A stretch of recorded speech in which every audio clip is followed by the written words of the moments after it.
Sivasagar smart মিটাৰৰ বিৰুদ্ধে এতিয়া ৰাজ্যৰ ইমূৰৰ পৰা সিমূৰলৈ ৰাইজৰ প্ৰতিবাদ অব্যাহত আছে। শিৱসাগৰ জিলা ডিমুত স্মাৰ্ট মিটাৰৰ বিৰুদ্ধে DEMU block Congress committee DEMU বিদ্যুৎ বিভাগৰ সংমণ্ডল কাৰ্যালয়ৰ সন্মুখত স্মাৰ্ট মিটাৰৰ বিৰোধিতা কৰি উত্তাল প্ৰতিবাদ সাব্যস্ত কৰে। হাতে হাতে প্লে কাৰ্ড আৰু সন্মুখত বেনাৰ লৈ কেইবা শতাধিক পুৰুষ মহিলাই ৰাজপথেৰে ডিমু বিদ্যুৎ বিভাগ সংমণ্ডল বিষয়া কাৰ্যালয়লৈ প্ৰতিবাদ সাব্যস্ত কৰে। বিদ্যুৎ বিভাগ হাই হাই, বিজেপি চৰকাৰ হাই হাই, স্মাৰ্ট মিটাৰৰ লুণ্ঠন ৰাজ বন্ধ কৰক, অসম চৰকাৰ হাই হাই আদি ধ্বনি দি সমগ্ৰ পৰিৱেশ উত্তাল কৰি তোলে প্ৰতিবাদী ৰাইজে। স্মাৰ্ট মিটাৰ লগোৱাৰ পাছত পূৰ্বতকৈ 4 গুণ হাৰত বেছি বিদ্যুৎ বিল পৰিশোধ কৰিব লগা বুলি প্ৰতিবাদী ৰাইজে অভিযোগ উত্থাপন কৰে। অতি শীঘ্ৰে স্মাৰ্ট মিটাৰ সলনি কৰি পুৰণি মেনুৱেল মিটাৰ লগাই দিবলৈ চৰকাৰৰ লগতে বিদ্যুৎ বিভাগৰ ওচৰত প্ৰতিবাদী ৰাইজে দাবী জনায়। ডিমুৰ পৰা শিৱকুমাৰ চৌহানৰ report, north east frontier news. আপোনালোকে চাওক, এতিয়া আমি যিটো স্মাৰ্ট মিটাৰ ব্যৱহাৰ কৰিছে, আমি হৈছো গাঁৱৰ মানুহ, দুখীয়া মানুহ, আমাৰ মানুহখিনি গোটেইখিনি হাজিৰা কৰা মানুহ। গতিকে আমাৰ এই বিল দিবলৈ অসুবিধা হৈছে। আমাৰ প্ৰথমতে কাৰোবাৰ 0 আহিছিলে, তেওঁলোকৰ এতিয়া 300 আহিছে, কাৰোবাৰ 60 টকা আহিছিলে, তেওঁলোকৰ এতিয়া 700 হৈছেগে। আমাৰ নিজৰে আহিছিলে 60 টকা, আমি এতিয়া 1000-1200 টকা দিবলগীয়া হৈছে, কিছুমানৰ 3000লৈকে দিবলগীয়া হৈছে। গতিকে আমি এই স্মাৰ্ট মিটাৰ আমাক নালাগে। আমি উপযুক্ত তেওঁলোকে যি ব্যৱস্থা কৰি দিয়ে আমাৰ ৰাইজসকলক, সেয়া আমি তাৰ ব্যৱস্থা কৰিবৰ কাৰণে আমি অনুৰোধ জনাইছো। তেওঁলোকক নিজৰ সুবিধাৰ্থে যি কৰে তেওঁলোকে সেইটো কৰিব লাগে।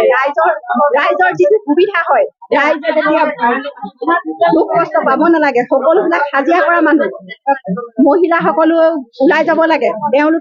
তেওঁলোকে যিটো মানে অৰুণোদয় পইচা দিছে, 1200 টকা দিছে, সেই 1200 টকাই আমি গেছ কিনিমে নে, এই কি বুলি কয় কাৰেণ্টৰ বিলেই দিম নে, ঘৰখনে চলাম নে, তেনেকুৱা মহিলা বহুত আছে। সেই মহিলাৰ পৰা আমি তেনেকুৱা মহিলাই আমি ঘৰখন চলাবলগীয়া হৈছে। আমি অসমৰ গাঁৱে ভূঞে নগৰে চহৰে শেহতীয়াভাৱে অসমৰ শক্তি বিতৰণ কোম্পানীৰ উদ্যোগত APDCLৰ উদ্যোগত যি স্মাৰ্ট মিটাৰ লগাইছে, সেই স্মাৰ্ট মিটাৰ লগোৱাৰ পাছত সমগ্ৰ অসমৰ মানুহৰ আচলতে যি এটা অৱস্থা হৈছে, তাৰ বিৰুদ্ধে আজি আমি অসম প্ৰদেশ কংগ্ৰেছ কমিটিৰ নিৰ্দেশক্ৰমে আজি ডিমু বিদ্যুৎ সংমণ্ডলৰ কাৰ্যালয়ত আমি প্ৰতিবাদী কাৰ্যসূচী লৈছোঁ।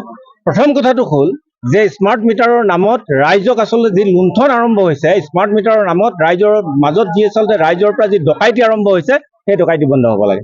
এতিয়া ৰাইজে অভিযোগ কৰিছে যে স্মাৰ্ট মিটাৰ লগোৱাৰ আগলৈকে যাৰ বিল আছিলে 500 টকা, এতিয়া সেই ঘৰ মানুহৰ ৰাইজৰ বিল হৈছে 1800 টকা। বিল আহিব, যিখন বিল এখন গাঁৱৰ মানুহে পৰিশোধ কৰাৰ কেতিয়াও উপায় নাথাকে। গতিকে আমি APDCLক আমি দাবী জনাইছো, অতি সোনকালে স্মাৰ্ট মিটাৰ অসমৰ পৰা তেওঁলোকে উঠাই ল'ব লাগে। আগৰ যিবিলাক ডিজিটেল মিটাৰ আছিলে, সেই ডিজিটেল মিটাৰবিলাক স্থাপন কৰিব লাগে। আৰু ৰাইজৰ ওপৰত আচলতে ৰাজহ সংগ্ৰহৰ কাৰণে যি মাধমাৰ সুধাইছে, সেই মাধমাৰ সুধোৱাৰ কাৰ্য তেওঁলোকে বন্ধ কৰিব লাগে। ইছ্যুটোৰ পৰা ৰাইজক আঁতৰাই লৈ যাবলৈ চেষ্টা কৰে। এতিয়া হিন্দু মুছলমানৰ যিটো ইছ্যু, মাছৰ কিবা ইছ্যু, অন্যান্য ইছ্যুবিলাক যে সৃষ্টি কৰিছে, কেৱল মাত্ৰ স্মাৰ্ট মিটাৰৰ যিটো প্ৰতিবাদ, সেই প্ৰতিবাদটো নাইকিয়া কৰিবৰ কাৰণে কৰিছে। আমি তেনে কাৰ্যক গৰিহণা দিছোঁ।